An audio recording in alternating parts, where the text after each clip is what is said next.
Okay, so now we've made a few of these beads. I want to show you how to knit them onto your hat or mitts or whatever else, scarf, wherever else you'd like to put your fun little cork beads. So this is my Chateau Chapeau hat. Here's the bottom ribbing. I've been working my way up, placing these guys randomly. So you knit along until you come to the point at which you want your next little bead, your wine cork bead, to be placed. So this stitch, let's say I want one on this stitch here. I've been knitting along and I knit, and I come along and I say, now, right here, I want a bead right here. So I take my little crochet hook and get one of my beads ready. So here's my bead I made earlier with the long tails, so I can weave them in on the wrong side or leave them on the inside. It doesn't really matter. So first thing I do is I take my crochet hook and I put it through so that the bead is hanging on the crochet hook, okay? Then I'm going to pull this stitch off the needle, loop my bead over. I don't know if you can see that from here. I'm using sock yarn as my bead holder. This is a bulky weight, Bulky Treasures by Treasure Goddess. So I just slip it right over so that now that's hanging. Do you see that's hanging on this stitch? And ignore your long little tails for now, okay? Then I'm just going to put that back on the needle and I'm going to knit it. So it's already hanging, anchored on this guy. So now as I knit, he'll become part of this hat. And then I just tuck those little extra tails on the inside of the work. And then later, and I just keep knitting along.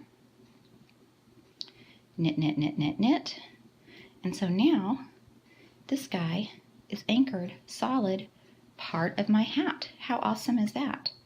Let's do another one to get the hang of it, okay? Sorry, knitting, trying to watch through my video is kind of crazy. Okay, so let's knit a little bit further since I've already got one here a few rows down. Knit around, knit around, knit around. Let's put one, I like to space them out and then every so often put them really close together and, random. Wine should be random. Let's put one right here on this third stitch in. So I'll stitch two more, back, 1, 2. And now I'm ready to place another bead. So I've got my ready to go here. I pick up another bead that I've got my long tail hanging off. Crochet hook. I put it right through so that the bead is hanging on my crochet hook, hanging on the crochet hook, okay? I'm going to take the next stitch off the needles and slip it onto this crochet hook. And then all I have to do, see if I can hold this out. I know it's hard to see with the red and the red. I'm going to take this bead over that stitch so that it's hanging right there. Again, see it's hanging on this stitch. Put that knitted stitch back on my needle. And then knit it. So then knit into that stitch, tuck the tails back behind, and as I knit around, we will see it is part of the hat. How awesome is that? I should be Dr. Seuss here. Okay, so he's ready to go, and then on the inside, wherever I've placed them, I've got my long tails in here.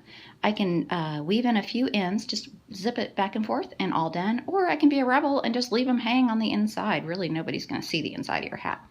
I'm pretty anal. I'm going to weave in my ends. I'll just put them on the same needle, zip, zip, zip, good to go.